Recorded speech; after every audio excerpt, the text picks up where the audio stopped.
stream on YouTube.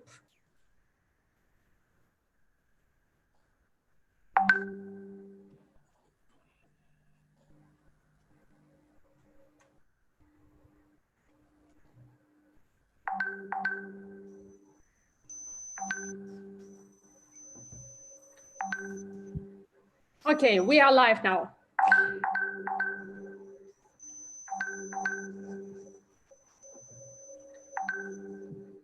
Okay, we are live now.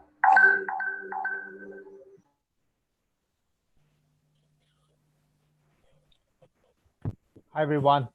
Yeah, hello, everyone. Thank you for joining us today. So we have in Zoom right now 8 startup founders and our speaker. I will introduce him in a few seconds. In YouTube, we have around 20 people watching us right now. I think that others will join soon. Thank you for being here in such a hot summer.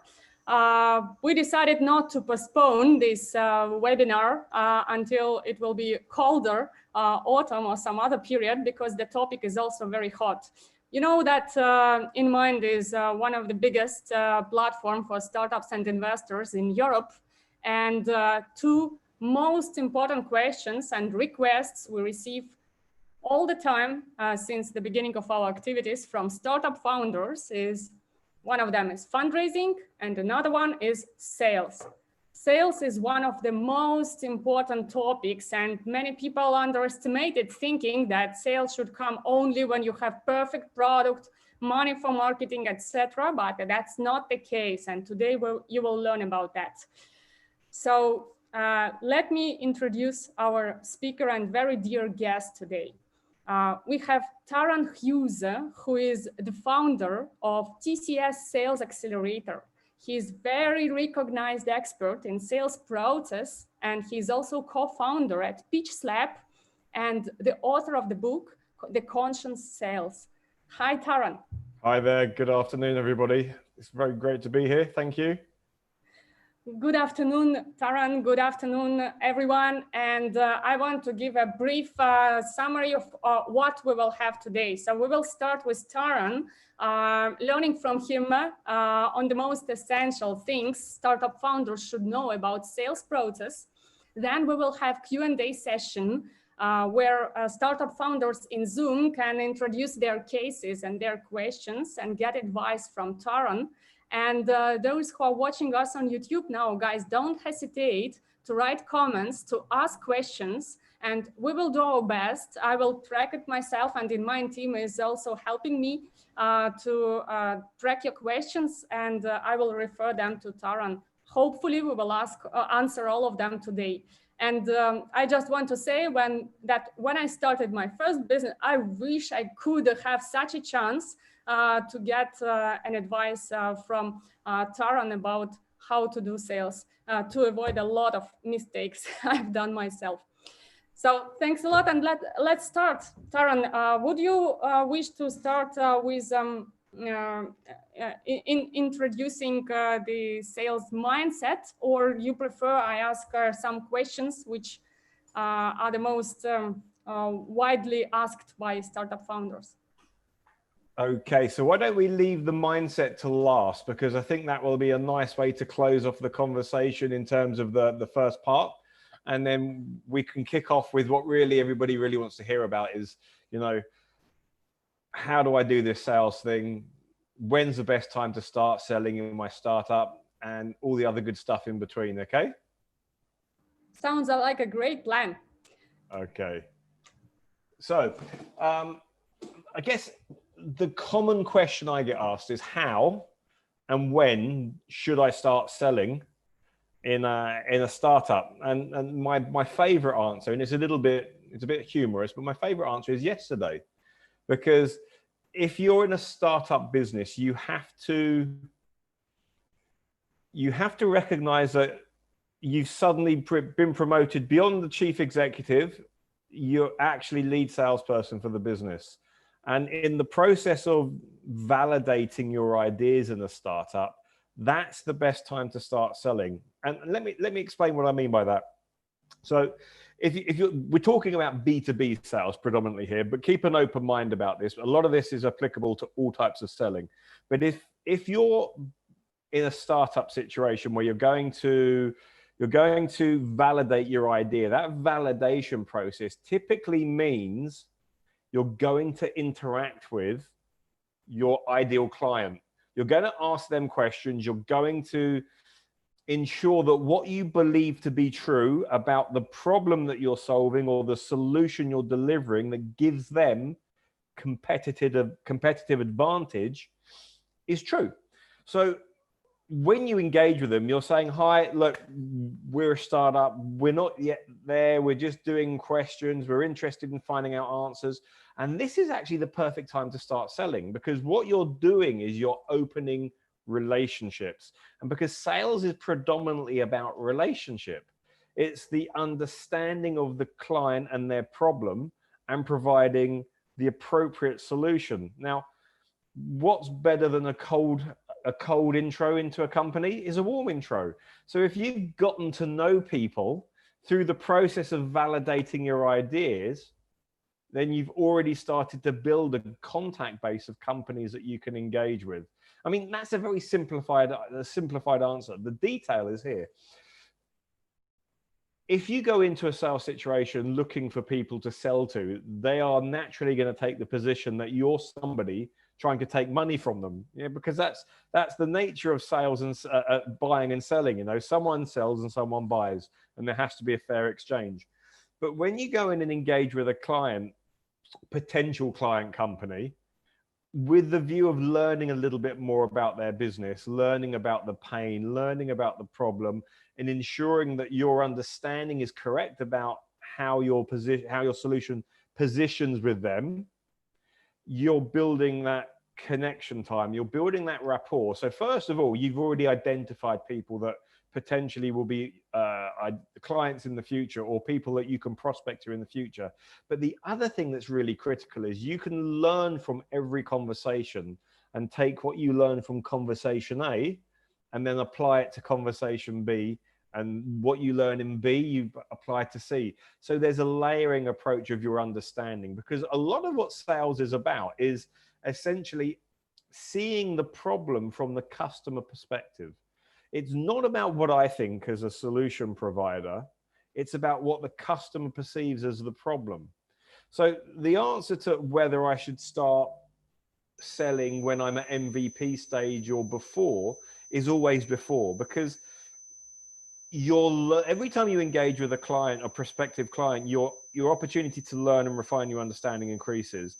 Every company that you engage with as part of your validation process means that you have another potential client that you can parachute back into, and you're more likely to get airtime with them if you've given value as much as you've received. So what does that mean? Well, it's offering to share insight with the people that you're speaking with. It's not all about, can you tell me, can you give me, can you give me? Because a lot of people don't have the time or the bandwidth to do that part of the work for you. But if you go there with the opportunity of an exchange of information, the exchange of value, we're happy to share what our results are in this area, solving this big problem for you. And we'd like your perspective on it too, to ensure that we're on the right path. You're adding value to them because you're enriching their understanding. So it's always a case of, you don't need to have a finalized project or a finalized product to sell.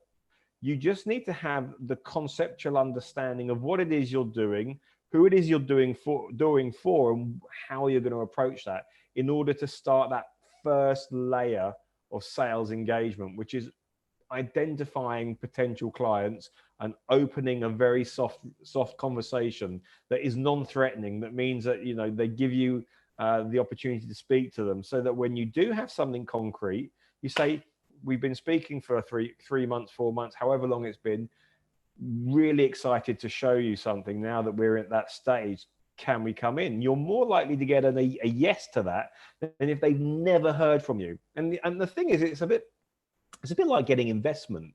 When you want to go out to the market and get investment, you never go and approach investors when you want money.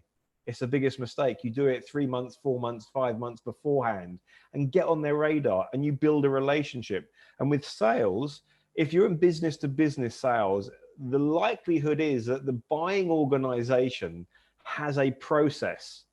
And in your interaction for validation of your business idea, you can be learning about their buying process as well.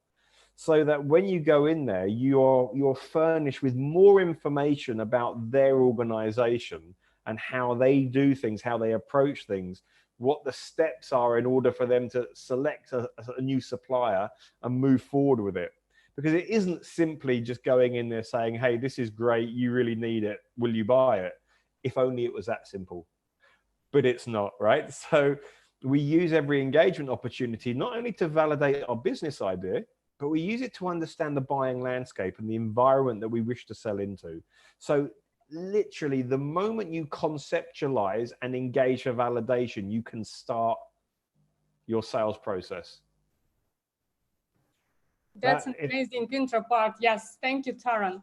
And by the way, in the chat, I see the question from Rama Rao, the founder of BlockCube, who is asking quite an actual question. What is the difference between the sales strategy and the business development? Because indeed, many people, they mix it with one of the part of another and the other way around. Can you please identify? Let me just quickly, when you're looking, can you differentiate between business development sales and sales for a startup, please? Well, business development is just the action of prospecting and engaging potential clients and qualifying those clients. Sales in the startup encompasses that as well. I think the difference with sales in the startup is it's typically one person doing it, maybe two people in the organization, as opposed to an organization that has built a sales structure. Now, actually, that's something we're going to come across, we're going to touch upon in more detail as we go into this conversation.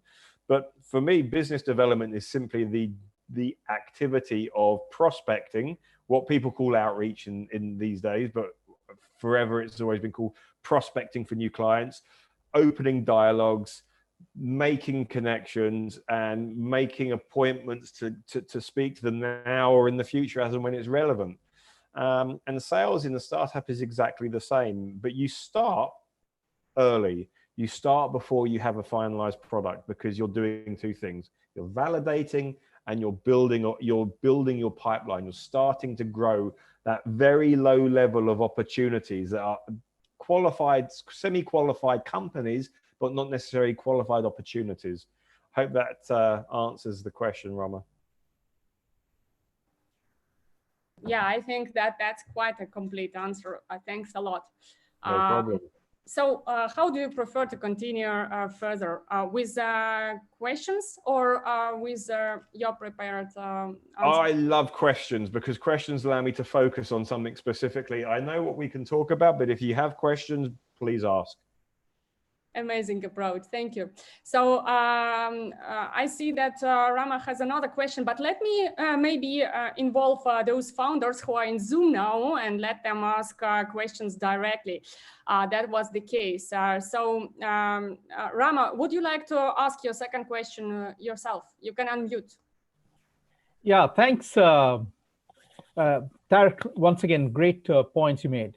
So my second question relates to how do you go about segmenting the industry for your sales strategy between people who are early adopters and then trying to go away from people who are just risk averse to new ideas? And how do you differentiate between the two, and how do you change your sales offering to be able to handle them? That's a complex question specific to your industry, yeah? and I'm not shying away from it. But that would become a very narrow focused response. All I'll say in essence is this: differentiation of a market comes down to three simple gates that you need to pass through, yeah. And those simple gates are need, accessibility, and affordability. These are the trinity of questions to be answered by any founder, because typically what we look at for validation is there is a genuine need. And I've said in this, and I said to you nearly the last time we spoke, that the number one cause of startup failure is no market need. People build what I like to describe as vanity projects or vanity businesses. They like the idea of being an entrepreneur. They're very passionate about technology. But when it comes to push comes to shove, they haven't solved a big enough problem for somebody to feel motivated to pay for it. So the question you have to ask is there a market need? But that isn't actually enough. Yeah, we also have to understand whether or not the kind of company that we wish to engage with is accessible, in as much that how much energy and resource do I need to consume in order to engage with them, in order to deliver a value proposition, in order to open a sales conversation with them. And if that proves disproportionate to the resources that you have available, you will massively increase the amount of energy it takes to build a pipeline, which means that you will delay the amount of time it takes to start generating revenue. And the third really important question, the third gate they must pass through, is that affordability. So it's that whether or not the business is financially in a position to pay for that kind of service. Is it something that they would invest in order to solve a big enough problem? So if those 3 points aren't present in your qualification approach, you're going to struggle. As for differentiating the market into segments, it's a similar approach, but it takes more nuanced focus on the industries that you've shortlisted. You'd start off with probably 5 industry verticals, and you would use a weighting score for each of them across a number of different metrics in order to shortlist down to 1 or 2, and then go and test the market with it. And then you would build a value proposition that would communicate to that particular industry and the contact level, C-level contact, and their particular interest. I think I mentioned this to you before when we spoke. It's always about tailoring your value proposition to the executive that you're speaking to. So if it's a chief executive, it's got to be part of their view of the company health, and you have to talk to that need, because if you miss that, then you're not going to make a connection. I could answer that a lot more deeper, but it'd be boring for everybody else. So pick up with that another time, Rana. Yeah. That's amazing answer. Thanks a lot, Taran. And indeed, it is quite a challenging task to speak one language with this customer, especially when it comes to the discussion between a startup and the corporate customer. Yeah. I also see that Sano, the founder of It's Prodigy startup from Italy, wants to ask questions. Sano, you're welcome. Hi, first of all, thanks very much for this opportunity. Let me say that before I want to before my question, I would like just to say 2 words. I want to thank you because your introduction, because let me understand that a lot of my activity that I made with my startup, I made it right, because nobody in this world born know everything. So somehow we need one day wake up and start do something and start to learn and do and mistake. We need everyone learn from mistake. So I want just to thank you, because the first time I started with my innovative project, what I did was buy a booth inside an event, go flying in German, and go there without nothing in my hands and start set to people and say, hey, I have this project. Do you like it? Tell me what is wrong with my idea, what is not wrong, what is right, how I can see it. So what you said, let me understand that maybe I did it right, and this make me little happy more about what I did. So thank you very much. My question is this: following this idea about selling starting from yesterday and start to make testing, where is the limit? I mean, that it's better to stop doing it and start developing, because what it happened is that doing a lot of pre-sales, let's call it pre-sales, okay, to make it more simple, pre-sales, and go testing and see what people and different, you will have a lot of different answers, and your job as a startup, collect all these feedbacks and create your product in the best way. But somehow I think that will arrive a day where there is a limit when you stop doing it and start develop and then sell. In your experience, what is this limit when it comes that it's better to stop do pre-sales and start to work really and do our job? I mean, as a startup. Okay, so if I've understood the question correctly, it's when do you stop validating and start developing? Yeah. When you start actually refining the offering that you want to build. Okay, so I will use a stock phrase I love because it is so often overlooked. And I think I'm still surprised today that so many founders gamble 1 to 2 years of their life on their business ideas because they don't do the validation to the extent that I would want to do for myself. So the answer is, when you have a statistically relevant data sample of potential customers, ideal qualified customers, that gives you enough confidence that what you're building is right, that it's solving a problem to the degree that they would pay for it, or the solution adds value sufficiently that they recognize that and would exchange money. If that's important, I mean, for your in this way, I mean, if we take like let me say 1 year, okay, for example, like 6 months is going for validation, more or less, and 4 months in development, more or less. Don't look at it in time. That's the wrong way to look at it, because I could spend 6 months talking to 4 people. Okay. Do it on volume. Do it on numerical volume. If you've spoken to 100 different companies and 85% of them say, yes, that's to me statistically relevant in that data set. Okay. 500 companies say, well, it's all right, but we don't really like it that much. Or it's nice, but we probably wouldn't buy it. That's statistically relevant. So it's not duration, it's volume. Yeah, do it in really short amount of time with a large amount of people, and then get developing. But here's the rub. Yeah, you don't get to do one or the other. You have to do both. You're cycling. Yeah, you're juggling everything. Your CEO, your salesperson, your developer. You have to juggle the whole thing. But my answer is, without being too funny, the answer is, when you are confident that the total number of people you've engaged with, percentage speaking, there's a higher number to validate your hypothesis, go out and develop it. But you'll be doing it on the fly anyway. Okay, thanks very much. That's great. Yeah, thank you, Sana. And I see we have a question from Raymond. And by the way, Anis, Mila, Hernan, Watson, Ben, others, don't hesitate. Just drop a message when you want to ask a question, and then I'll give a word for you, okay? Great. Raymond, please. Yeah, thank you. My question is very simple. Now we are talking about startup sales. Do you think traditional sales strategies or methodology is still applicable to nowadays startup? Because we always talk about business innovation, technology innovation. We are not building a traditional product. So do you think traditional sales strategy is still applicable? Thank you. Okay, thank you for the question. Let me ask you this. Does a human make the decision, or does an AI make the decision to buy? Human.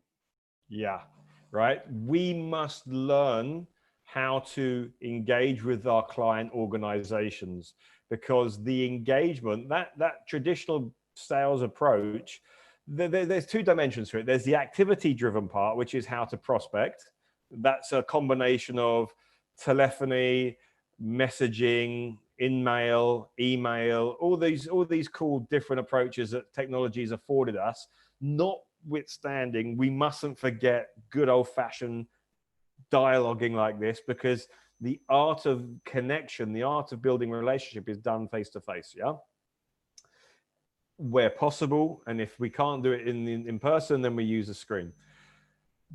But we still need to apply traditional methodology once we've opened the door to that opportunity. Now, the traditional methodology in business-to-business sales, there's several really good ones, but my favorite is something like Miller-Hyman strategic selling. Now, if anybody hasn't come across Miller-Hyman, it is a comprehensive sales approach to selling into large, complex situations. So if you imagine the more complex your solution, and when I say complex, I mean that it isn't something that people can say, yes, I'll buy it today, here's the money. So that there's a complexity in the transaction process, from demonstrating it, evaluation, negotiation, signing of contracts, etc. Yeah? So if it's complex solutions, typically mean there are complex buying groups. Not one person is typically responsible for the whole process.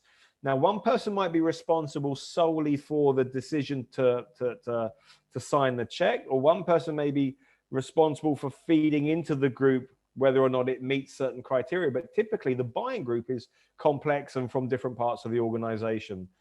Understanding how to traverse, how to work our way through that environment is incredibly important. And Miller Hyman gives a fantastic, clear approach to doing this and identifying all those things that can potentially trip us up. So I believe that if you're in a business-to-business environment, selling into organizations, medium, large enterprises, you absolutely need to have a strategy of sales engagement and sales methodology in order to move the opportunity through the sales pipeline. And I will happily talk about qualification and pipeline in this call because it's so important. But if you're looking for a simple framework, I say simple, a framework to use, Miller Hyman.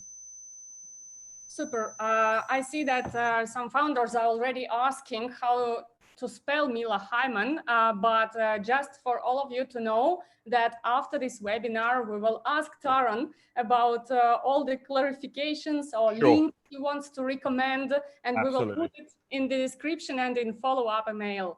And right now, I want to give a word to Anis Bey, the founder of startup Kestia from France. Anis has a question. Anis, please welcome. Okay. Hi, everyone. Thank you, Nelly. Hi. Thank you for this opportunity. I have a question about how should we deal with the first clients? We have products, service as software, and we don't know how we will with the first clients. Should we offer this product as a free products for the moment to attract them, or should we price with the very low prices? I don't know how should we deal with this situation. Thank you. No, thanks for the question. And you know what? You're not alone in having this question. It's asked a lot, and there are differing opinions on this, but I'll share with you my views on this. If you can articulate, if you can describe the value of what you do very, very clearly and comprehensively, it means you should not have to give it away for free. But you may want to encourage someone to be your pilot study or your pilot partner, and therefore offer them some kind of advantage pricing, maybe limited for a period of time, but something that allows you to recognize the value. Because here's the problem I have with freemium models. I mean, freemium, when it becomes sort of B2C, I get that. But if you're selling an enterprise quality solution and you're saying you can have it for free, it doesn't start off from a position of power. And what I mean by that is, and it's almost a bit like the discounting, and I'm definitely going to touch upon discounting today because it's incredibly important. If you don't start with recognizing your own value, the person in front of you won't value it. Now, your question specifically, how do I get my first client, right? So your first client would be ideally from the pool of companies that you've built a relationship with through the validation stage, because they know you, you've been speaking to them, you've got feedback from them, they've helped shape your understanding of the product, and they're more likely to say, hey, you know what, we'll do this with you. Because someone has had to, in the validation process that you've been through, someone has had to have said to you, yep, we like it, it solves a problem we have, and we'd pay for it. And if that's the case, which it should be, because that's how we validate, you can go back in and say, look, because you've been so awesome and you've helped us shape and get us to where we are, we'd like to pilot our product with you. We're going to offer you mates rates pricing, you know, for want of a better description, special affiliate pricing in order for you to benefit from this. And then in exchange for giving you a lower price, we'd love to do a case study. We'd love to get a press release. We'd love to do a video interview with the X person in 3 months' time to get their feedback. If you do something well, never do it for free. And if you want to incentivize someone, by lowering the price, exchange it for other value. Because at the moment, what you're saying is, I want you to use my product so I can say I have a customer, and I'm prepared to give it for free. Would it be better to say, I want to partner with you on this. You've helped shape what we're doing. We want to recognize that value. So we're going to offer it to you at a discounted rate for the first 12 months. And in exchange for that, I would love some soft value, interview, case study, quote, something that gives you social validation, social media proof, collateral. Because with my marketing hat on, my business partner always says, you know, social proof is so important. And I think social proof that isn't collected through normal means where they haven't paid for it is less valuable than someone who's actually exchanged money for it. Because if you paid for it, you valued it. Yeah. So I don't know the size and scope of the number of companies you've engaged with, but I would nurture one or two of those relationships a bit more and start to introduce this idea to them if that's viable for your business. Yeah. Does that make sense? Yeah, thank you. Thank you very much. Okay, cool. That's more than makes sense. Anis, first of all, thanks a lot for your questions. And indeed, I prove it 100% that majority of startups in your stage or in your business model, they suffer from not being possible to answer this question themselves. And secondly, Taran, that's amazing advice. I hope everyone understands now how priceless it is, because actually you gave the final formula. Guys, don't forget, all startup founders who are watching us here right now in Zoom and those who are in YouTube, it is easy to sell something for free, to give away. All people, you know what, it's not, Nelly, I'll stop you there. It's not always easy to give something away for free, because because people don't tend to take it if they devalue it. When was the last time someone sent you something free, like an ebook or some kind of hook to get you interested? God, always, but I even don't open it. Exactly, because you don't value something that's free. If you'd spent $100 on a book, you'd probably read it, right? Because, wow, I've invested my money, I'm going to invest my time. But when you are asked to invest your time, there has to be a perceived value to doing so. Yeah, which is, you know, and we'll go into this if you want, about why when we go and prospect, when we open conversation with corporates, when we go into the SME market, going in and asking them, what keeps you awake at night and what's your biggest problem? It's the biggest mistake, because you're not giving value. Yeah, so just to say, you can't give away stuff for free, because I imagine if you kept trying to give your software, your business software away for free, people would be like, man, it's free, I'm not interested. I'll probably stick to someone that has more credibility by charging for it. I know that sounds really crazy, but that's been my experience. Yeah, that sounds very reasonable, and it is actually against of many so-called growth hacking gurus saying that.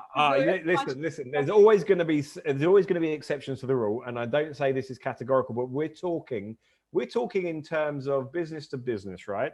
And we're talking about products and value, because here's the thing, and if you don't mind, we'll go into a little bit deeper on this.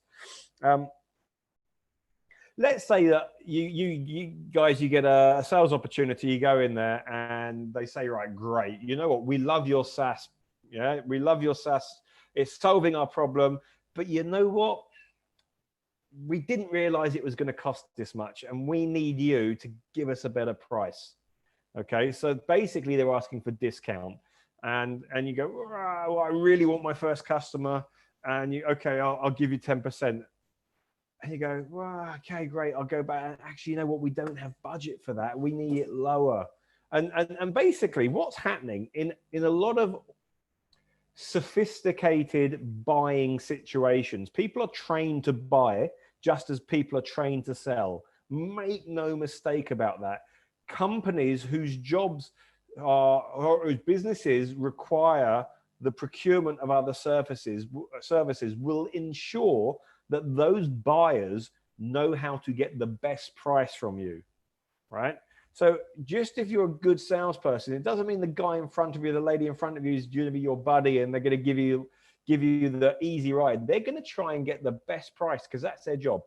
So let's say they say, right, give us a discount now. If you give us a really, really big discount now, when we order the next one from you, well, that'll be super easy and we'll give you the better price then.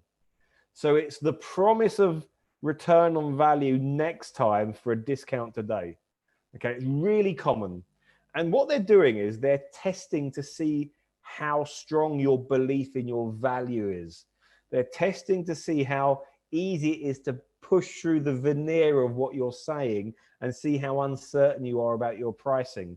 Hey, you're a startup, they've probably got no sales, they're probably desperate. We could really give them the elbow, get that price down below 40% of what they're asking for. And, you know, we've done really well and we get brownie points from our manager. So they are testing to see where you're going to go stop. And you've got to understand that discount today doesn't mean business tomorrow. I got asked this so many times, and in the banking community is even worse. I mean, they really do break the process down in the part so that you can't build relationships to get the best price. So what I would say is this: have faith in the value of what you're doing, and always be clear that any reduction in price comes at a different cost. Always trade it for something else. Never just give it. And always, always, always position that.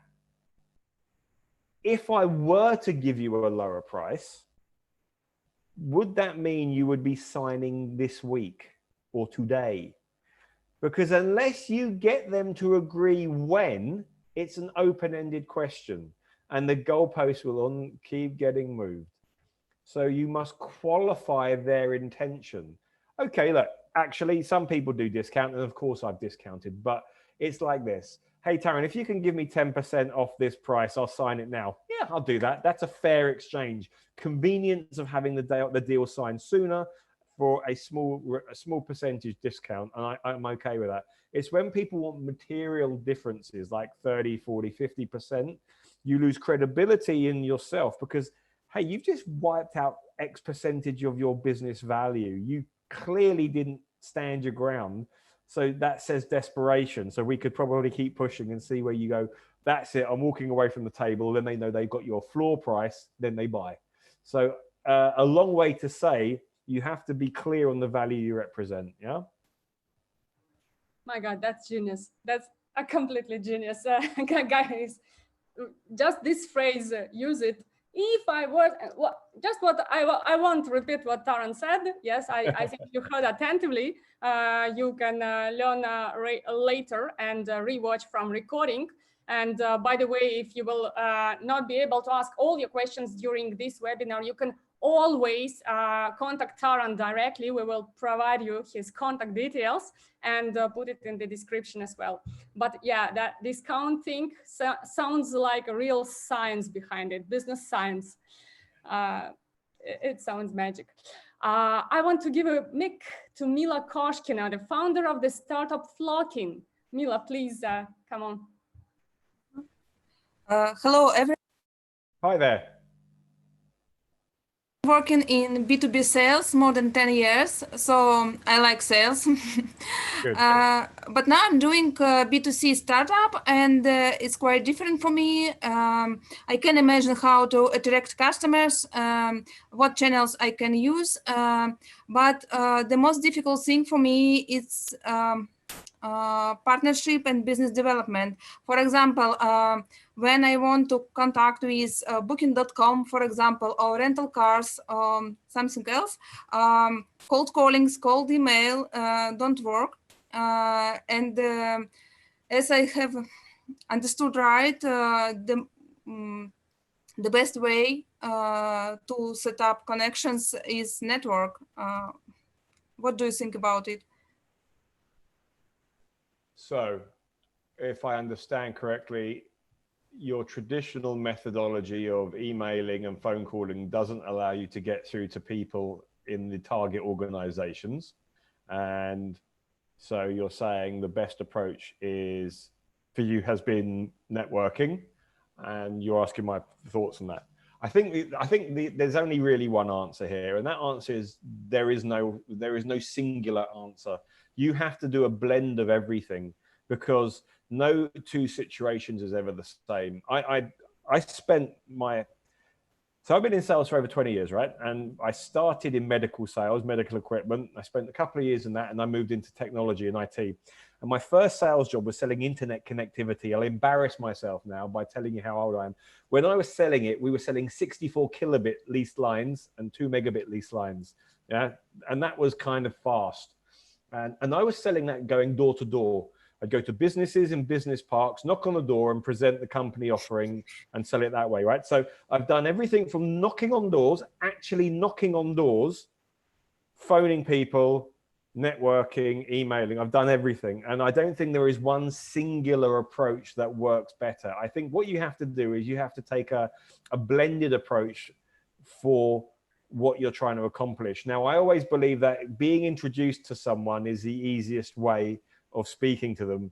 So leveraging your network, growing a network on something like LinkedIn is obviously hugely valuable. And I would say that you have to give people a reason. You have to give people a reason to invest 20 minutes of their day to talk to you. Because what I observed, I wrote this book 5 years ago now, The Conscious Sale, and doing the research, what I recognized is that 10 years before, a manager would have a team of 4 or 5 people to do a particular job in a department. Cut to 10 years later, they're doing everybody's work. So they have much less free time. So they have to be super organized, and they have to be super strict on whether or not they answer the phone. If they don't recognize a number, most people don't answer it. They scan read email. They spend no more than 10 to 15 seconds reading an email. And they very rarely give people a second chance if they make a mistake on the first one in terms of adding value. So what you have to do is you have to add value to their day. You have to give them a reason to invest further time. And you don't know them, they don't know you. You have to build credibility. And the easiest way to do that is to build a profile online. Okay, I'm not telling you this is what you must do. I'm saying for me, building a profile online and sharing quality content and being seen to build a network of people in the environment you want to move in. So connecting with people in those industries and those companies, target companies, so that you can open a dialogue with someone at a lower level and then use that leverage. And it sounds, what I'm not saying is use people to get to other people. I'm saying leverage contacts and relationships you've built and developed to permeate into the organization. And now it may take you more than 6 months to get the conversation you're after. Invariably, it takes between 8 and 12 attempts to get someone on the telephone, statistically speaking. And I've worked on accounts personally before I was in sales leadership, where I've been working to break into a large account for over 18 months before I got my break. And the break was just getting a phone call. So what I'm saying is, you have to do a blended approach. You have to use email. If you're going to use email, if they can't scan read it in 15 seconds, it's too long. If the headline doesn't capture their attention and make them want to read the body, it's not right, because everybody has to recognize that everything is sequential in sales. So when you get an email, your headline, your subject line has to sell them on the idea of reading the subject, or the content. The content has to sell them on the idea of potentially taking a call from you if you were to phone them. Yeah. The phone call is potentially to sell them on the idea of having a longer conversation. That longer conversation is selling them the idea of having potentially a video call. Everything is sequential. Nothing takes you from a zero to hero. So I know this is a convoluted way of answering your question, but there is no singular answer. You have to look at doing different things and layering the effort so that it becomes more persuasive. And that's my best answer. And that may not be enough, but for me, when I've engaged with people, it's never been in 2 minutes. Some clients have taken months, but that's the nature of what we do. Okay, thank you. Totally agree. Does that help? I mean, if it doesn't, I'm sorry, but I'm not going to give you some bullshit answer about you got to do this. I don't believe in that. I think the answer I gave you is my honest answer from what I've done myself. Okay, thank you. And don't forget what Taran has said at the beginning, that he just described how to do cold contacts and all this development of the relationship with client. But Also, if you can get warm introductions, it is even better than cold connections. Definitely. So, and that's what I meant by leveraging the network that you build up. And it's not using them, but it's like once you've spoken to them, once you've exchanged dialogue, hey, can you help me break into your account? Could you help me break into? I tell you, Mila, what I will say is this, right? If you're trying to get into booking.com and the person you're calling is not answering the phone, you know who always answers a phone in an organization? The salespeople. They're the fastest people that answer the phone, right? Because you're always hopeful to get the deal. And the amount of people when I was working desks and the sales line would call, we'd rush to the phone, we'd pick it up, and it'd be like, we get pitched by somebody, but they didn't want to sell us. They were pitching us to speak to the boss, the FD, whoever.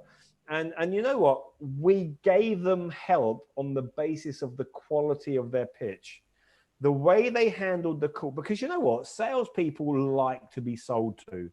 Mila, I'm sure you've been in a situation where you've listened to someone selling to you and you thought, you know what? You did your job really well there, and you give them time as recognition for doing that. Is that a fair answer?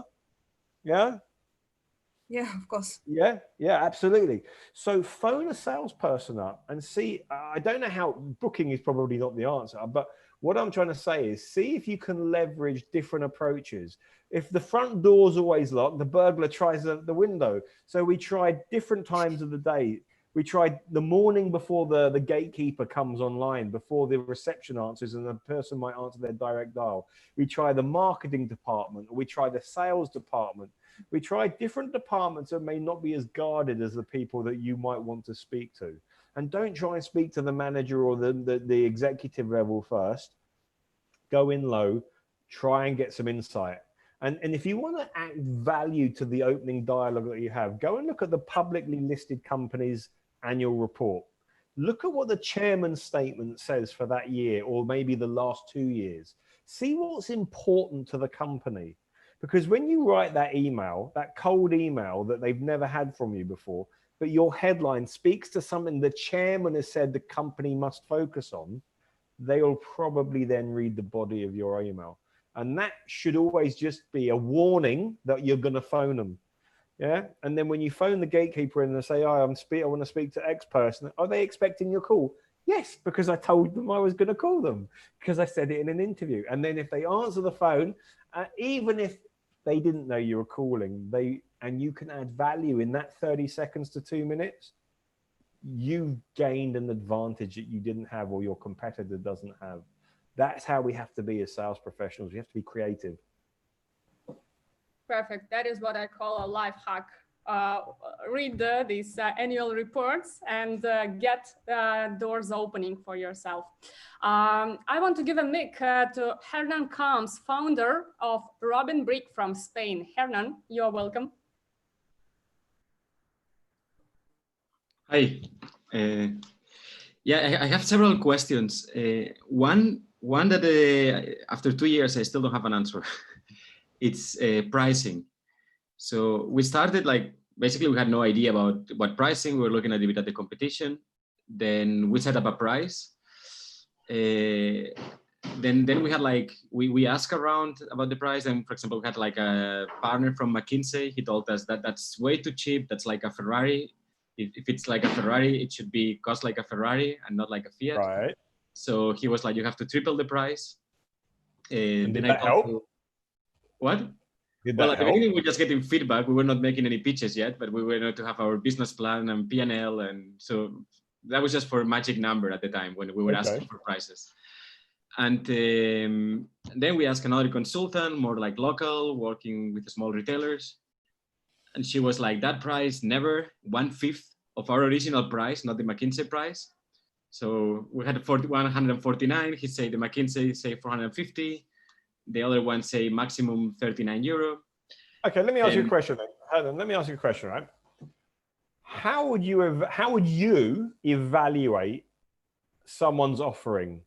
If they said they came into your business and said, hey, right, we have this solution, right? We recognize you have a problem in your business.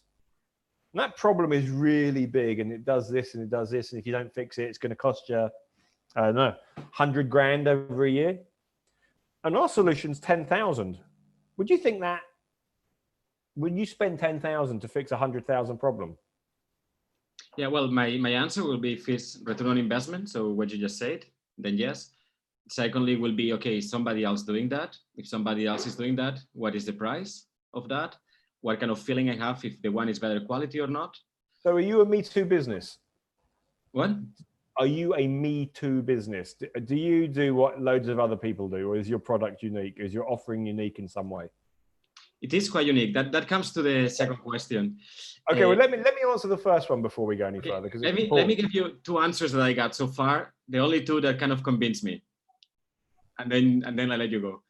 One that I found very good was a Swedish guy. He told me, you have to be very expensive, and I tell you why. If you are cheap, you're not going to have the best people in your company. If you don't have the best people in your company, you're not going to have the best product.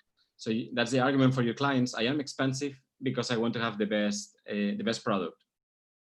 And that's why you have to pay me more than you pay the competition. And that's why I can go to the McKinsey prices. And then the other one was like, if not, it's not worth my time, which is actually very similar. I have unconscious expensive price because I want to have few clients that dedicate time and make it succeed, because if not, it's not going to succeed because you're not going to invest time and it's not worth enough for you. And now, sorry, let you go ahead. Okay. Just wanted you to know those thoughts. Yeah, sure. That's what I'll say is this, yeah. If you describe the pain that the customer that you wish to sell to is experiencing so clearly, and you make it a financial or energetic pain, energy being manpower, resources, time, of effort, and that always translates to money. If you can articulate that pain so clearly, then when you present two prices, 22 numbers, you can start to see how one number is going to be bigger than the other. So what I'm trying to say is, your customer problem, the problem you solve for your customer is the benchmark to which you're going to base your pricing around. Because if the problem you solve for them is 100,000 euros a year and you want 90, they might choose to live with the problem for fear of not knowing your offering. So I always look at pricing as a function of remedying the pain that they're encountering. So to address the point of where you need to be expensive, right? Well, that's a really, if you're Ferrari, you have the pedigree of a Ferrari. You have the history and the brand recognition of a Ferrari. Ergo, a Ferrari is expensive. But if you do not have pedigree, if you do not have brand recognition, if you do not have the ability to call upon previous successful outcomes for other clients as validation, you're now presenting your pricing in a way that people don't recognize the price as reflective of value. So they don't see the quality, the expensive equals quality. They see expensive equals, I'm not sure. So you have to recognize that you have to grow as a brand in order to start being able to create that, what I call a bow wave of expectation. So look at the way that you solve a problem for your client. If the problem is that big, it becomes a no-brainer.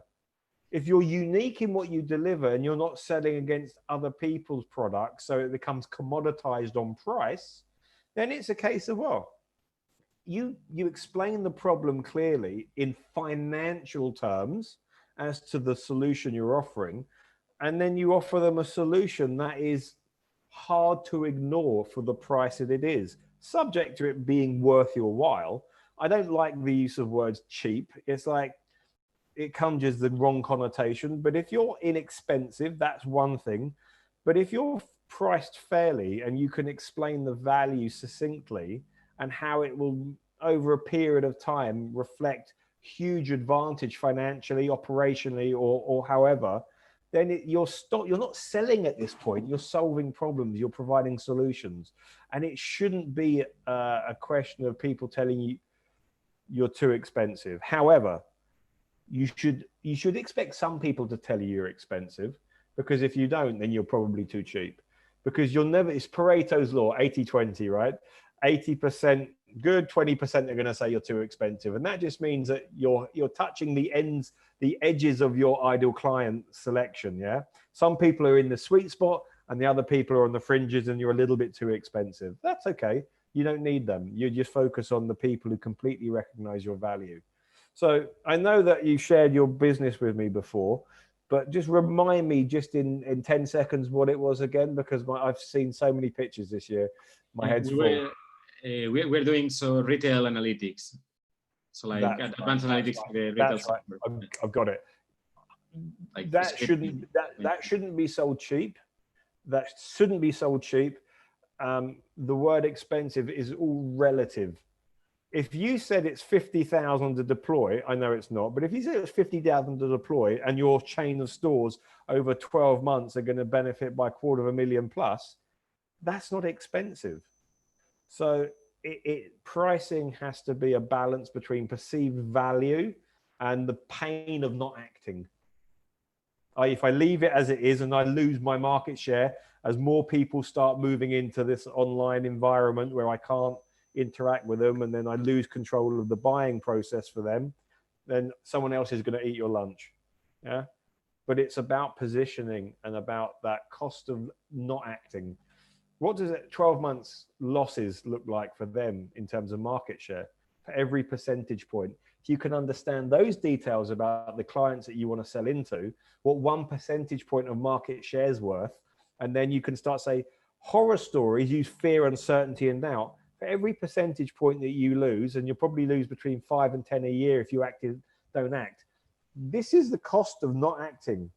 This is the price of the solution. It's a no-brainer.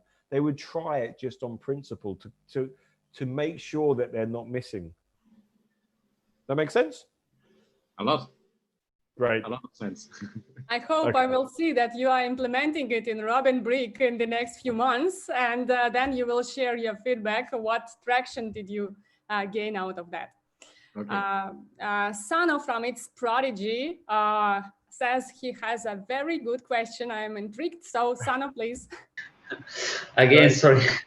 So I think you are giving us a lot of good, let me call them gold information. You know, it's something like doing an university courses of sales in just 2 hours. So I'm taking a lot of notes to learn and activate it from my side. So thanks very much again. So let me say that I would like to ask you about tricks, let's call it sales tricks, in some situation. I think not only me facing it, but everyone here in a startup. So what it happened is that, you know, you talk about pitching, you know, and engaging the customer. What it happened is that 2 cases mostly. It happened to us, and we find very hard to win these kind of cases. First is that the first engage with the customer, we create a very high expectation. You know, they say, okay, wow, let's do a meeting, let's do something. We are very interested in this product. Yeah, when this ends, we will call together, and it happens. So after 1 week, they send us an email, let's do a meeting together, let's show us the product, show us this, show us that, and so on. And we spend like 1 hour, we prepare the offer and everything. You know, it's like we hear like doing, you know, going up for alcohols and make, you know, yeah, we win our first contract. You know, everything was in the right way, but it happened that, and the last mile, okay, the customer say, okay, look, let's talk about it after 1 month, because we spoke with our let me say administrative department, and they say we don't have right now the budget. So I'm sorry, let's talk after 6 months, let's talk after 1 year, let's talk whatever, you know, when we have the budget. So after working hard for 1 week or 2 weeks and doing everything, preparing everything, we lost everything. We lost all the opportunity, because we know that after 1 month or 2 months, we need to do everything from beginning, but maybe not with the same people. All this, you know, engagement will be lost, and we need to recreate it from scratch. So my question is, how we can manage this kind of situation? This is the first case. The second case is we have this kind of customer, especially with our fintech project right now. let's say, look, I am very, very, very interested. I want it, but I don't have cash. You know, this is the big, this is our normal customer. I'm very, very, very interested. Look, I'm ready also to sell my car. I'm ready, whatever, but I don't have cash. You know, and somehow this is our biggest bet. You know, because we are like a link between this kind of desperate cases, let's call it desperate cases, and banks, you know, and we create somehow the opportunity to start also in this kind of case. But it's very hard because you need to create the right engagement. Don't worry, I will support you. You will get it, but I don't have cash. You know, I mean, this is a very hard, extreme situation. So I want to ask you, in these two kind of cases, what is your, I mean, gold tricks of what? Let me take immediately some paper, so I need to write every word you will say. Okay. Okay. Wow, this is a big one. Let's start with the first question, right? So I'm going to restate it for everybody. You have a conversation that becomes a telephone conversation or a meeting, yeah, Zoom or whatever. Super enthusiastic, yeah. We love it, great. You go away, you create a proposal, you put it together, you send it across, they take it and they say, yes, Arno, I tell you what, we're gonna hold back a week, a month. Yeah, we spoke to the guys back in the office and money's looking a bit tight. We'll speak later, okay? That's essentially what you've just described. Okay. Yes. Do you have a sales process? Do you have a sales cycle that you're working towards? Because if you don't, you're going to relive this Groundhog Day for the rest of your sales career. Yeah, because what do you mean by? What do you mean by? Yeah, give me an example. Okay, well, I'm going to explain it. So yeah. The intention of the phone call, like I was saying to Miller before, the intention of the phone call is to get a video meeting. The intention of the video meeting is to get a second conversation about the qualification of need, the output. So what would, you've gone quiet, I can't hear you.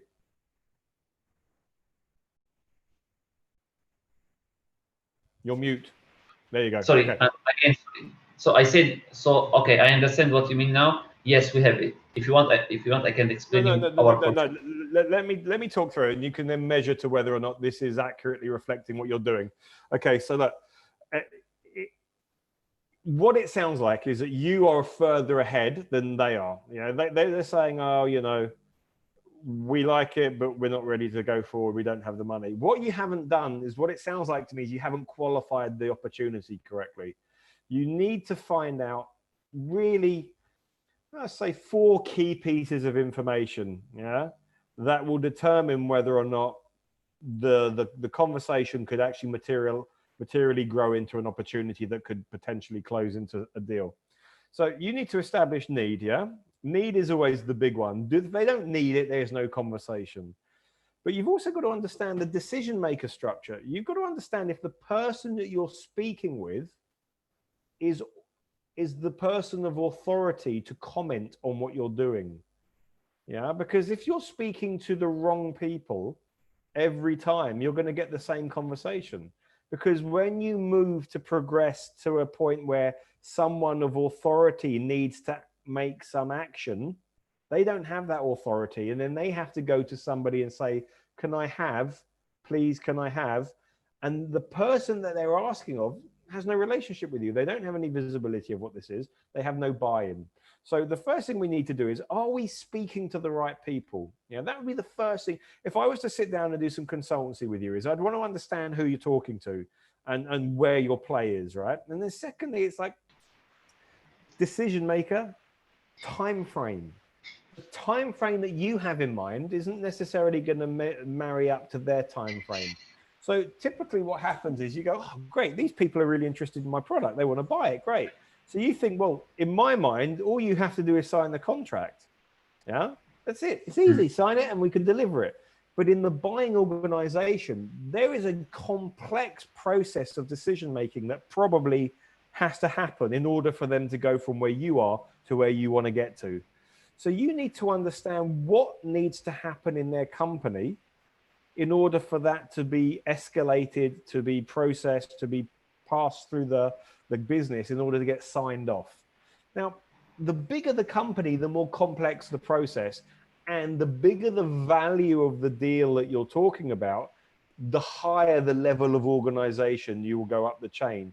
If we're talking about a couple of $1,000, euros, maybe that's department head. But when you start to get materially large in the numbers that we're talking about, the oversight for companies gets higher and higher, because, you know, they can't have people signing checks or signing purchase orders that commit the company resources for periods of time for hundreds of thousands of dollars or euros. So we need to qualify who we're talking to. We need to qualify, is there a need? And in the need, I'm not just talking about for the company, but in the department that we're talking about. Are they the right people? Is that department the right people to benefit from this? And maybe it is, but I ask the question. You also need to know budget, because budget doesn't just happen. Companies have to allocate money to departments annually. So there is a process of submitting budgets, i.e. as a manager of a department, I say to my boss, this year to run my department, I'm going to need 100 grand, yeah, more or less. And they say, right, well, we'll give you 90. And then you get allocated the money X months later. And then, you know, you run your department as a P&L. Most companies run their departments and their business units as P&Ls, yeah, because that's efficient. So if you are at the wrong time of the year, there's no money in the hoppers of the department. So understanding when they make their financial decisions, when they put their budget requests in, is really important, because if they do the budget requesting in October and you're in February, you've got 6-7 months before they're gonna say, yeah, we can put the budget in. And budget being submitted doesn't mean budget approved. That could be another 2 to 3 months. So understanding the financial landscape of the business, first of all, is hugely important, because then you suddenly realize you haven't done all this work for waste. It's not been for nothing. You've just been building a pipeline for Q2 next year, and you re-engage Q1, right? So don't think that what you've done is wasted, because it isn't. It's just perspective. The second thing is, there is a series of steps that you need to pass through in the decision-making process internally. So it might be that you're talking to the right person, but that needs to be passed to a committee or a buying group. As I mentioned before, complex solutions tend to have complex buying teams. So you need to understand what the process is in their company to make purchases. Excuse me. It might not simply be someone just signing your PO. I don't know the numbers involved for your offering. Is it materially large? Are we talking hundreds of tens of thousands? We are talking about something that about middle big companies. That is our nice target, but mostly I'm talking about the small business companies. Okay, so the decision maker are directly the person you are talking with. You know. Okay. We are talking about, okay. Right. But is what you're doing, what you told me right now, for me is gold, because also this is another part that we are suffering, because also sometimes we take a table of meetings with big companies, and in the same way it happened the same result. But what you told me right now is a gold for me, because I understand something that maybe I missed during our projects of sales. So that's fine. Listen, Sana, what I've just said is still applicable. You still need to qualify. So you're talking to the business owner. Typically, you're talking to the business owner. Yeah? Okay, right.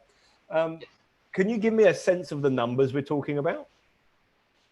Let me say that someone that more or less have like between 5 employees and 10 employees, more or less. How much is your offering? How much is your offering cost them? Yeah, the cost. I mean, what is your price? Give it more or less. It goes between 10,000 and 20,000, more or less. 10 to 20,000. What does that represent as a typical ideal company as their turnover? What is that company turning over typically? Less than 5% of the revenue, more or less. Less than 5%. Less than 5% of the revenue. Okay, so it's not scary numbers. All right, fine, cool. Okay, so at this point, then, I think I can't do this now, it'll take too long, but what I'll say to you is this. It's deconstructing the process of first conversation, understanding what you're communicating in that very first conversation and into the second conversation, and whether or not you're trying to run before you can walk. Maybe it's a process of you're not giving enough time to build the value, you're not articulating it so clearly. Because if it's such an insignificant number, then it's a case of, well, it's a way that we present it and the way that we frame the opportunity. But there's no harm in saying, you know, is this something that we can, is this something that you need to fix? Yeah. If this is something that is going to materially help you, okay, yeah, great. Is this something you'd be prepared to act on in the next 3 months? No. Okay, can I understand why? Because it's not that painful for us. Oh yeah, absolutely. Or maybe 3 to 6 months. Qualify their appetite to act on the problem you're fixing or the solution you're offering. So it's about qualification. And if I had more time, we would take apart your offering. And so I could get my head around exactly what you're doing, and we could help, I could help you do it. But I don't want to bore everybody else. Yes, absolutely. About case 2, about case 2. There was the second question about when the potential client lead wants to buy, says he's very excited, but does not have cash. Okay, but is it the same level of company? Is it, or is it a bigger client?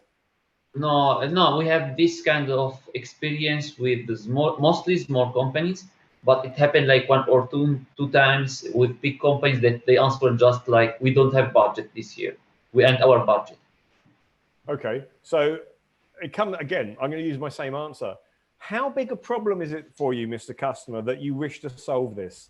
Is it painful for you? And is it something that you want to solve in the next 6 months? Because look, put it this way, it's like, I wasn't expecting to speak to you today, Sano, and you're asking me to find 5% of my company turnover. I wasn't expecting that. I don't have the money. Actually, time is pretty difficult. But if I knew that in the next 6 months, I could make provision to do that, then we can have a conversation again. It's about building a pipeline. If your expectation is that the transaction is done in 3 weeks and the customers that you're talking to are saying, I can't do that, but I love it, then work with them. Say, okay, when is it that if we look at doing this in the next 6 months, when should I re-engage and build a pipeline going forward? Excuse me. Because it's not about what you want. It's about the perception of the customer. And if they don't have the money today, they might be telling you the truth. They love it, but they don't have the cash. They could be pleading that, trying to get the price down, but you'll find that through qualification. So you're saying, okay, so is it simply a case of you don't have the money today, right? Yes. So if you had the money, there would be nothing stopping you. You're completely happy with the solution. You use it as an opportunity to qualify any future potential objections, because the best objection handling is to address it before they come up. But when you get to the point of speaking about money, you ask the question. So are you saying to me then that everything else being equal, there is nothing on the table that we've discussed that is uncertain, unclear, or would stop you from signing if you had the cash today? No, everything, we're good to go. Then you might want to work around offering them some kind of terms or work out a different model of engagement so that you can retain that opportunity. But here's the thing. I have another question for you. Go for it. Sorry, because you have me. You opened my mind to me. Listen, just to be fair, there's probably a load of other questions. We can come back to this because I don't want to just make this all about one person. Again, sorry. Thank you, Taran. Sana, please don't forget your question, write it down, and we will try to come back to it if we have time. If we don't have, you can always reach Taran directly. We will give you his contacts. I'll make a direct introduction if you need it. So don't worry, your question will not remain unanswered.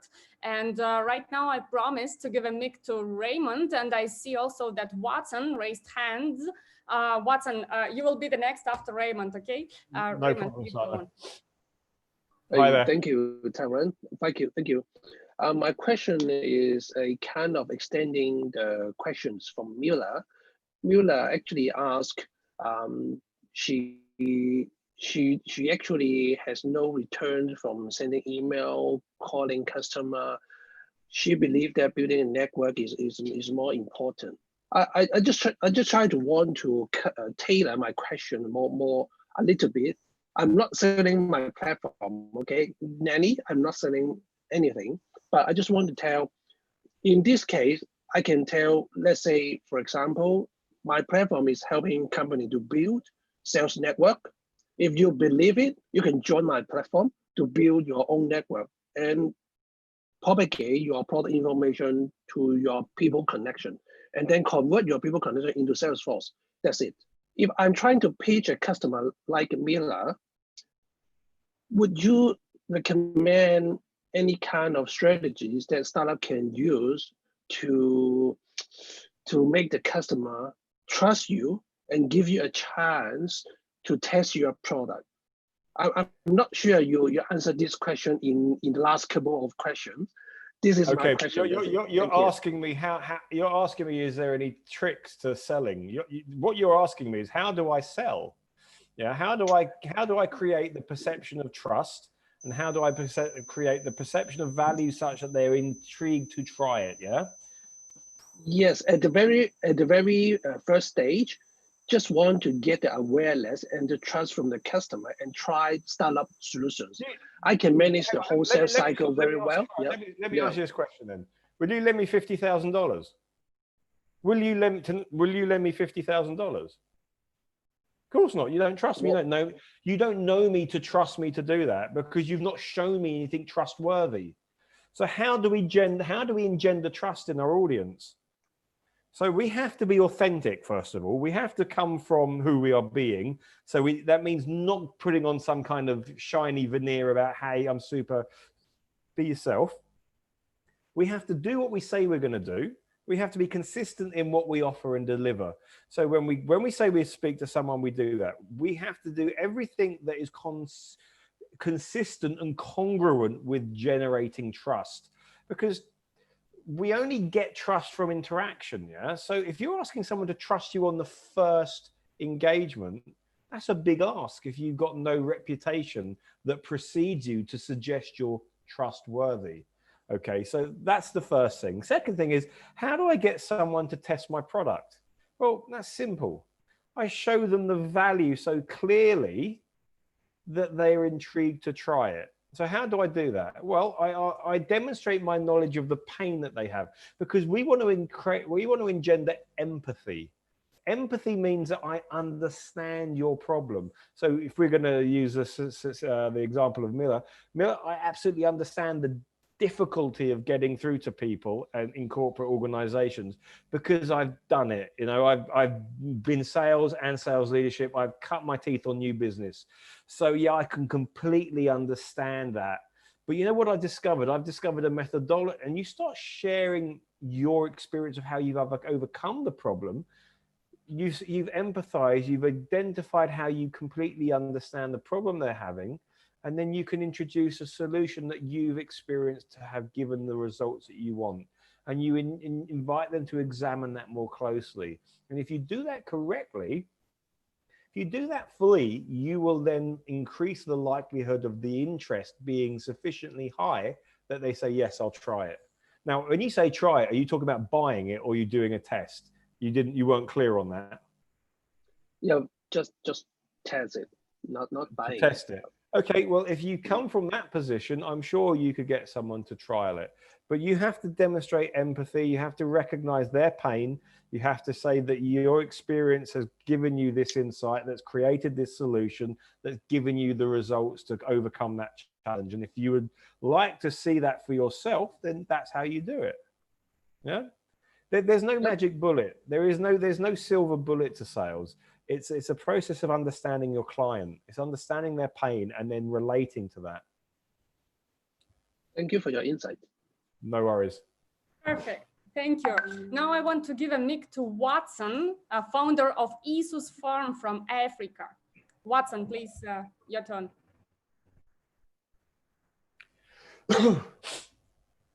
Watson. Thank you very much. Thank you very much. It's actually an honor. Yes, can you hear me? Yeah, hi there. Hello, hello. Okay, perfect. You can hear me now? Okay, cool. So my question is quite simple.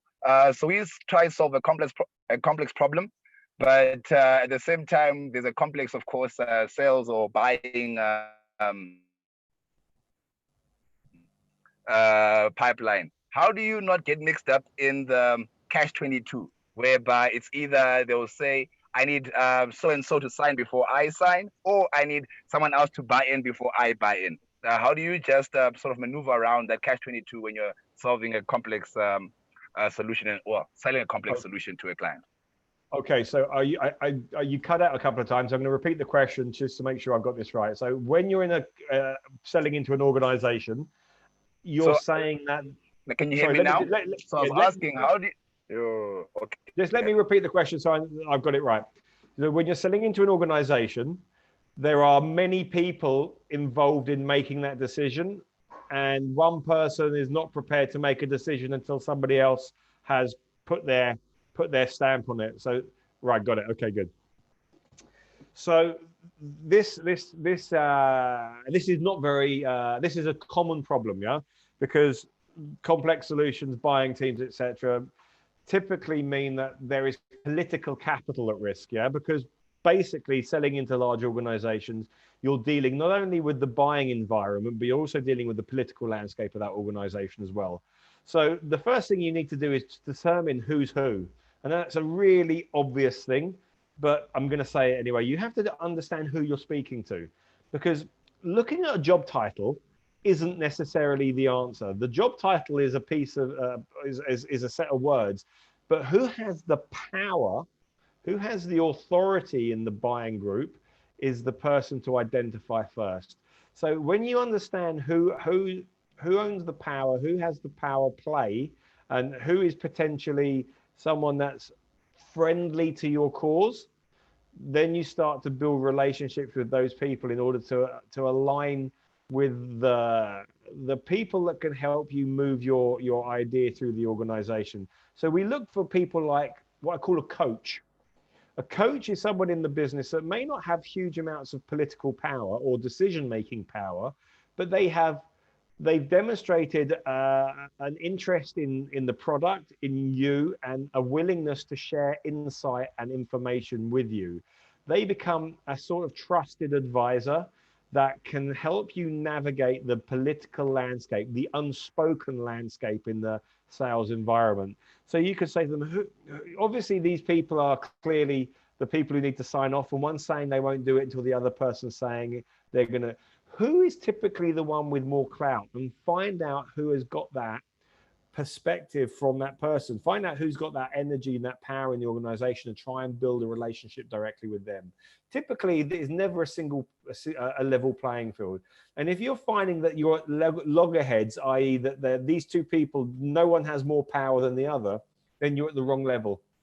You need to be selling at a higher level, because typically someone will ultimately have the decision to make, the authority to make the decision. So if you're at manager level, you should be at executive level, yeah, and building a relationship with those people. Typically, when you're trying to sell up, it's hard. It's easy to sell down. So you go in high, and they use their authority to get people on board. As I've mentioned before, Miller Hyman, Strategic Selling, yeah, that's the book you want to read. Yeah, that will help hugely in how to navigate that situation. But my answer is consistent with their advice. Thank you very much. Very welcome. Okay, perfect. Miller Hyman, Strategic Selling. We will put the link in the description and send you guys. So for this moment, let me also ask a few questions from YouTube viewers. Please. They are super happy and say that majority of questions you guys ask and you Taran answer, they face them and they answered before they ask her. So it means that nobody is unique. Actually, every founder, every business faces one and the same problems and concerns regarding sales.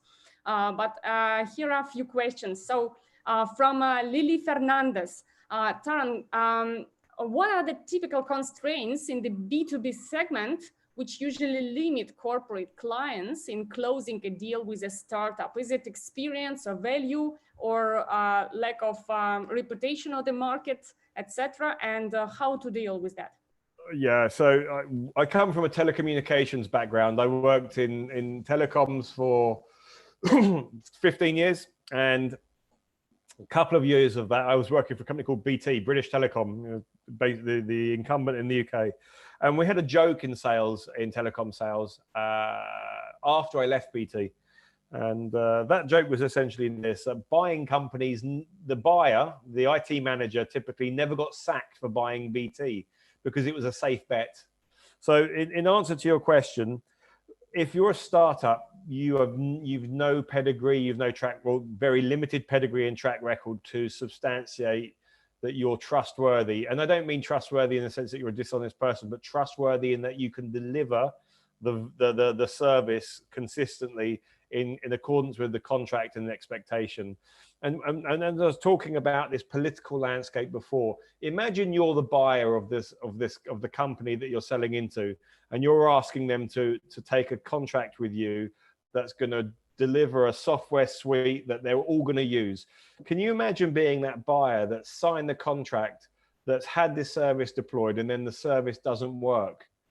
It's career limiting decision making. So people will be making decisions not just based on the quality of what you're doing, but the risk that they will be at in making that decision.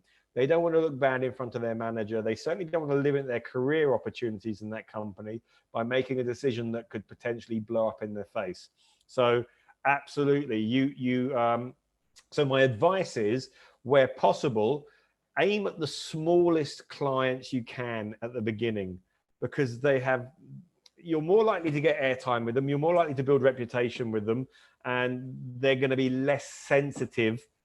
It's like going and trying to sell into Goldman Sachs rather than, say, Metro Bank. Yeah, you'd go and start with Metro Bank first, because GS is going to pull you apart in terms of the scrutineering they're going to do. They're going to look at your offering. They're going to probably dictate the terms to you on which they're going to do business, which, by the way, is quite common. If you've taken the time to create the terms and conditions of your service, and then you go into a large corporate, they'll just go, right, we'll use our terms.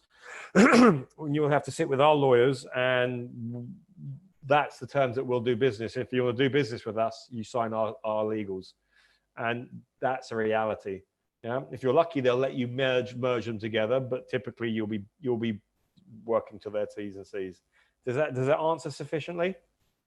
I guess so. Lily, please write in the comments if you are. Let me know.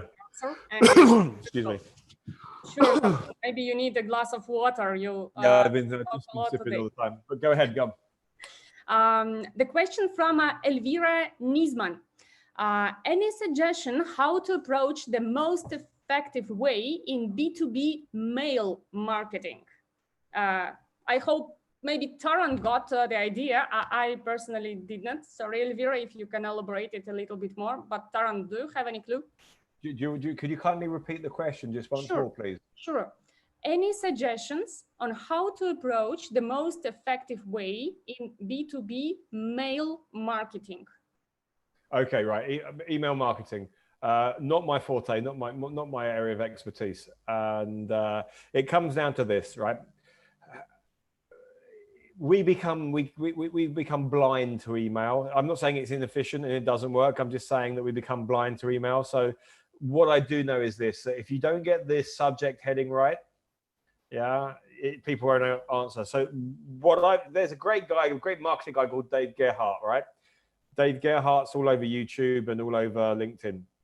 And I watched one of his educational videos, signed up for it. It was really good. And basically, he said this: look at your inbox and look at all the email that you received trying to sell you something, and look at the headlines of all the ones that you opened.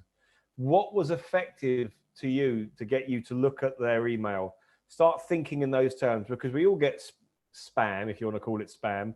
But the email that you open was probably open because of the header or the subject, the first two lines. analyze that kind of content that you've been opening and ask people, you know, people that you can trust about this, and try and use that as inspiration. But that I'm not going to give you a better answer than that. It's not my area. I know, Taran, but still I believe that your answer is quite handy and very reasonable. And Elvira, by the way, Taran is expert in sales, and this question refers more to marketing. Of course, marketing and sales is very connected. And next week, next Thursday, we will have the webinar about startup marketing with a great strategic marketing expert, Zinette Layachi. So if you my business partner. Yeah, by the way, business partner of Taran at PitchSLAP. They are both co-founders. So if you're interested in marketing, join us next week. And the last question from YouTube for today is from Joao Moura. Sorry if I misspell it. How about inbound sales? How much should one invest in it? Okay, it's a very broad question, so I'll make a few assumptions, but don't shoot me for them.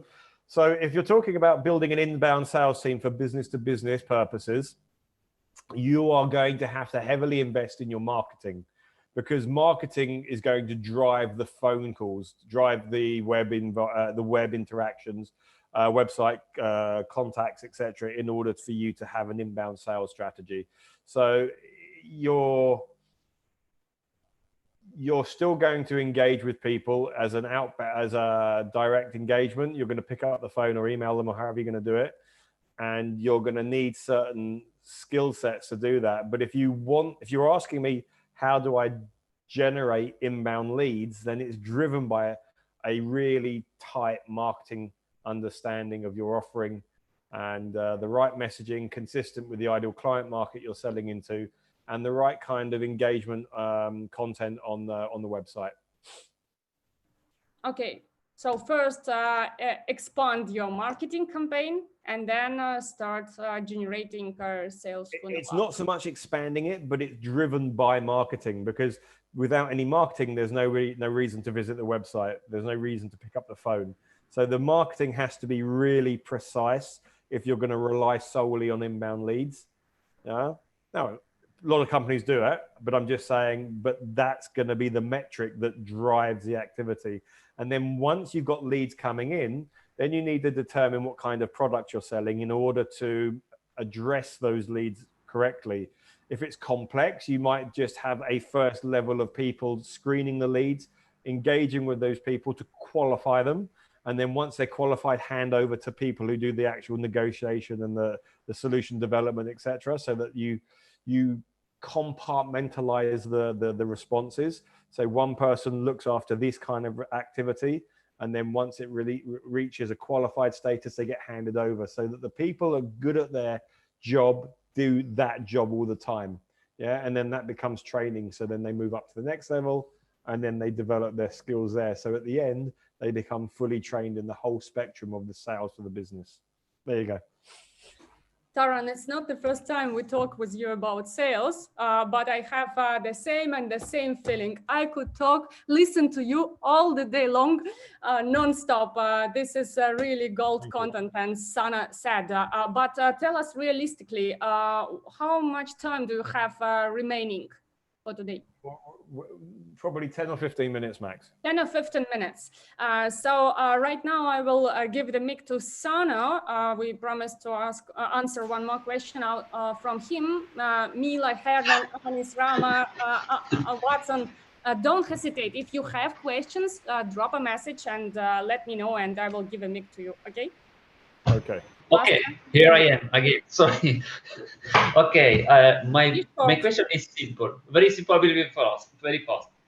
As a startup, I'm always fearing. I have the fear to say to my customer, sign the contract, because I always maybe miss the right moment to tell to him, okay, this is the right moment to sign the contract. Maybe it's too early. Sometimes we find out that we asked it too early, and he became like suspicious because we are too fast. Other times we maybe, and this may be another argument, but the form of the contract is not like he expecting. So there is a lot of regularization inside the contract. So My first question is, when is the right moment to sign the contract and ask the customer to sign the contract? It's a brilliant question. It's a question that a lot of people are probably thinking, and they don't want to ask the question.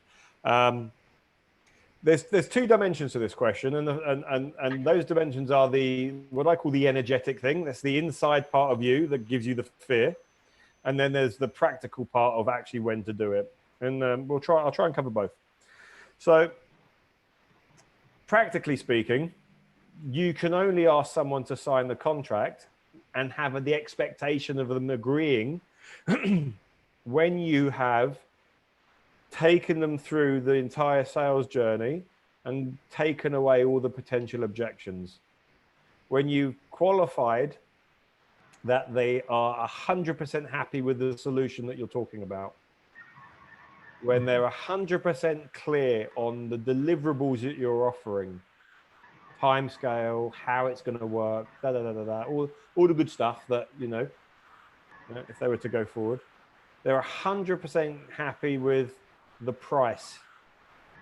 Yeah, because until you've got agreement on the deliverables, on the solution itself and the pricing, they're not going to agree to sign.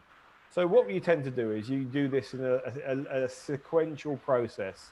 This is the sales cycle.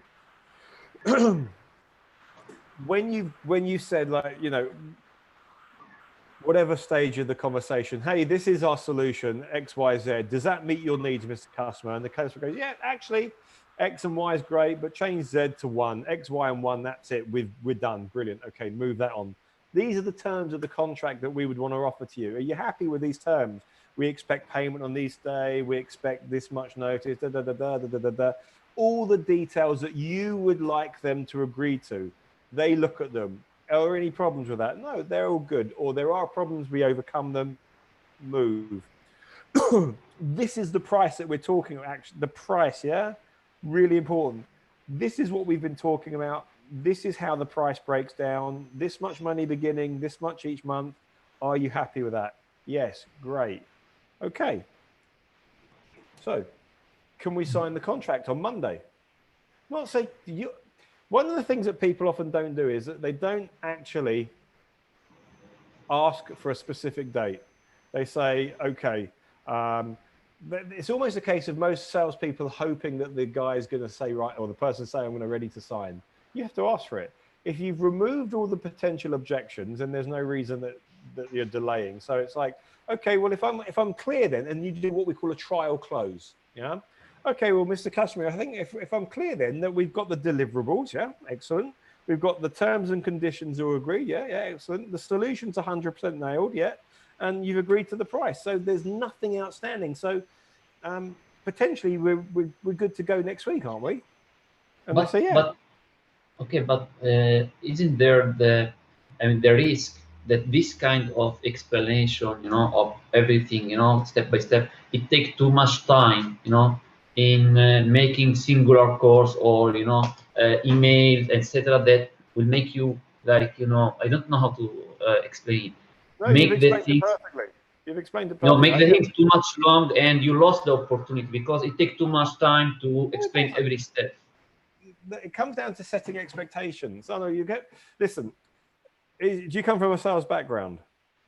More or less. Let me say more or less. But yeah. Okay. My background, I will tell you, my background is technical. I'm coming from IT. And then I reborn as sales. So you don't come from a sales background. You come from an engineering background. Okay, fine. Look, the sale takes as long as the sale takes. That's the reality, yeah? You might want to do it in 2 days, but if the customer can't do it in 2 days, then it takes as long as it takes the customer. But what we can do is we can make sure that we optimize that process by asking the right questions at the right time. So let's say, look, it's not the time to tell me exactly what your product is, but if you're going to engage with people 2 or 3 times, each time that you engage with them, you're trying to qualify your understanding and move them through the pipeline. Yeah. So that, okay, the first conversation is there a need? Yep, there's a need. Right. Second conversation, can I share with you what we do? Yeah. Second or third conversation, can we describe the solution and the product? Yeah. Then you go away and you propose it. Then they say, yes, it's right. You adjust it. Then you get it confirmed. Then you say, right, so that solution has this price.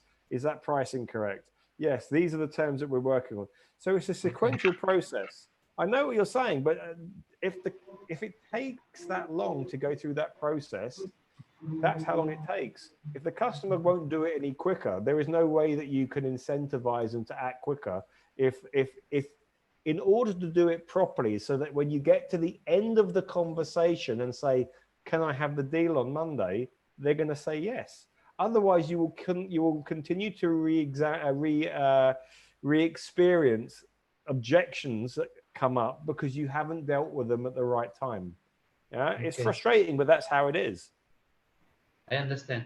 Thanks very much again. I'm not going to sugarcoat it. I'm going to say it as it is because no, that's I really appreciate it because believe me, you are giving me a lot of teaching. Let me say it teaching because I'm learning right now. Nobody born know everything, so I'm learning. I'm happy for this opportunity. I'm taking a lot of notes to understand and get better. Thanks very much again. No problem. I'm so melting listening to this. Great, Sana. Thank you for being so proactive. I want to give the mic. Maybe it is the last question. Last question, yeah. My voice is starting to go now. I see, Taran. Thank you for being with us around 2 hours. From Hernan Kamps, founder of Robin Brick. Yeah, hi. I want to ask, in some of the last sales we've been doing, I've been screwing up several times, and I like to understand a little bit what could have done better. And I want to list 2 cases which are totally the opposite, and both screw up. One, we get introduced to one client from a consultant that they trust, so they trust us right away, and they like the product, they love it, they need it, and then in the first meeting, conference call, he's asking, okay, how much should I pay for it? Or do you have can we just get one part of it because we might not need the whole thing right now? So I went with the price. He becomes white in his face, and then it's maybe we'll have to wait some months, right? Then the consultant is there too, so she tries to ease it up a little bit. I'm maybe, and she makes everything a little bit in peace. We're still talking. I certainly put my price down. I'm I want to help you. I'm excited about the project, but things now slow down and we'll talk in August again. So certainly will have to be a much lower price, and it's probably only one part of it. And if the consultant was not there, probably that would have been it. Probably there would not be a second chance. And another company was totally the opposite. That's a very large multinational company. We do a pilot for free, which I will not do again. And then at the beginning of the project, they don't even understand what we're selling to them. So they're like, okay, let's do this pilot of this thing that we don't really know what it is. At some point after some months, then there is a highlight where they get really excited. Oh, this is cool. Now we finally start to understand it. Now we see it. Then they also have their meetings afterwards. Then they get confused again. They don't understand it again. And it goes like this. They understand and they don't. They understand and they don't. So I could have used some of the peaks, I guess, to say, okay, now it has to be getting paid. But it's postponed to the next meeting to talk about it because it seems like it doesn't fit that day, or whatever. And then comes the COVID, and then the project is postponed and maybe will never come back. So I don't know. Okay. And I never get to ask them okay, let's put a price here to continue or something. So 2 screw ups, one wanted to be too cheap and just want the brand, want the reference, which would have been a very large project. And another one, maybe charging too much and it's freaking them out and maybe killing it. Okay. So the question is, what could you have done differently, yeah? Yeah. How? Do you know what, Herman? I think I would go back to basics and I would re-examine who my ideal client is. I would re-examine who my ideal client is and why they're my ideal client. What is it about that client demographic that means that my offering gives the most value and is recognized the most? Because what's coming across, and I can only say from the limited information you shared with me, what's coming across is that you're failing to articulate your value sufficiently, because A, the clients don't recognize what you're talking about, or the product, sorry, or the other people think you're too expensive. So either you're speaking to the wrong clients, or it's a combination of speaking to the wrong clients and not articulating the value in the right way for them to recognize it. Yeah. So what would you listen? What would I say? I would say, how long have you been struggling like this? 6 months? Longer? Yeah, longer. Okay. Right. When I don't know something that is important to me, materially important to me and my well-being, I go and find the best person I can to give me the guidance, the help that I need. Yeah. That means when I come to doing marketing, I go to a marketing expert. When it comes to doing video editing, I certainly don't do my own video editing. That goes to somebody else. Yeah. Work with someone and actually deconstruct what you're doing and make sure that the components are put together in the right order and that they're the right components for your marketplace. You came on PitchSLAP, we gave you some insight into your value proposition. We could, look, this isn't about me selling my business. It doesn't have to be me. Work with someone else, work with InnMind, whoever, but invest in that part of your business. Because let's say you spent a month with someone that could help you eradicate the inconsistency and the misunderstanding. All right, it might cost you financially this much, but if it accelerates your earning curve so that you start bringing on clients quicker, that money will stop being a cost and be seen as an investment. Yeah. So if you're going around in circles repeating the same problems, this may not or may help you, but work with an expert or experts. InnMind has the resources. Yeah, this is what I do, but actually take it apart and then focus the right message to the right client at the right level in order to get the right outcome. That would be my advice. Yeah, maybe not the advice you want, but that's what you got. No. That is certainly one big part of the problem. It's knowing how to communicate the value proposition, they understand it. And then the other part was like that second client that it was like the trap question, how much? He understood it, he wanted. Then it was how much, and then he's like, oh.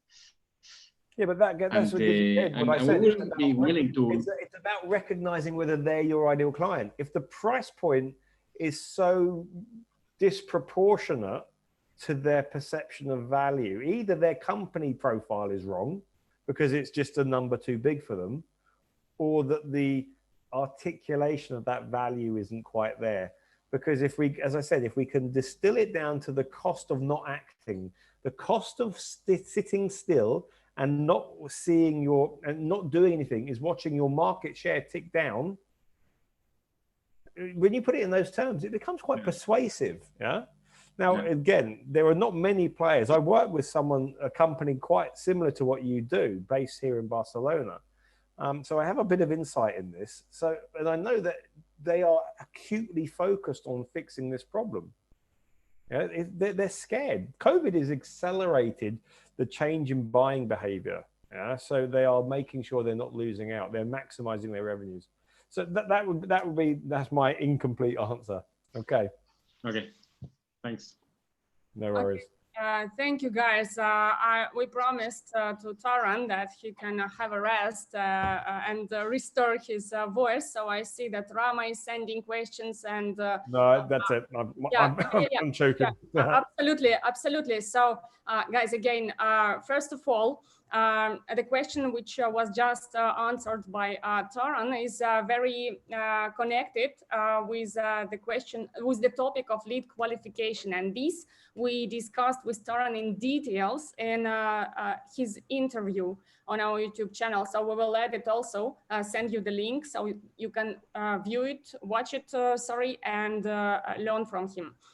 Second, my big advice, sorry for telling this, is don't just listen, implement it. Implement it tomorrow, implement it after tomorrow. Don't hesitate to just use this information, because I observe a lot of founders and entrepreneurs who continuously learn, but don't implement.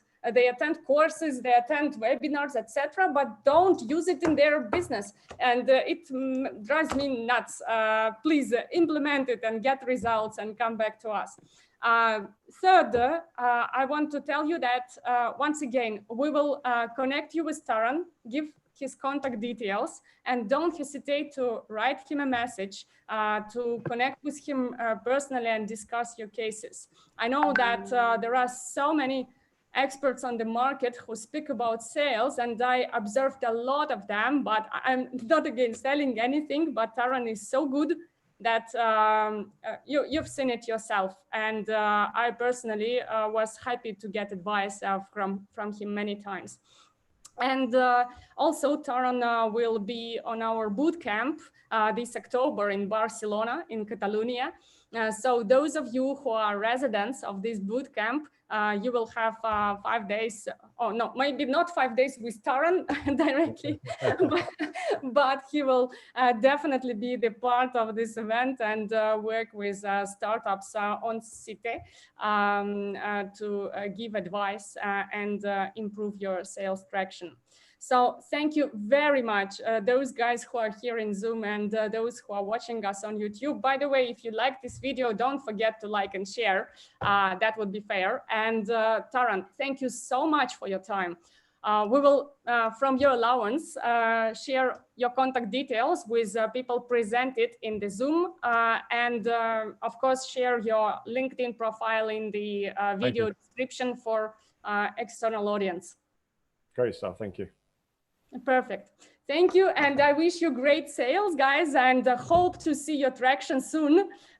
Please give the feedback if you implemented some of today's advice and got the result. Don't hesitate. The circulation of the information helps us, all of us, a lot. And you have seen yourself today that I think many of you got the answers to your questions before answering them, because other founders face the same problem and already asked them. So this is how it works. Thank you very much, guys. Thank you very much, guys. In the audience, if you're on LinkedIn, please connect with me, and please find the post from InnMind, and do me a favor, write in a comment the one thing or the main thing that you took away from this call. It'd be really interesting to see what people took away. Yeah. Yeah. What is this piece of gold? For me, it will be difficult to choose, definitely. Well, put a few then. But I'd be curious to see what. Yeah, feel free to connect. But yeah, I'd like to see the comments in the comments on LinkedIn. That'd be great. Thank you. Anna writes right now in the messenger, 100 kilos of gold. I fully agree. Yes. Brilliant. Taran, you are the best. Okay. Guys, great success to you and good implementation. Thank you. Have a great evening. Thanks very much. Bye. Bye.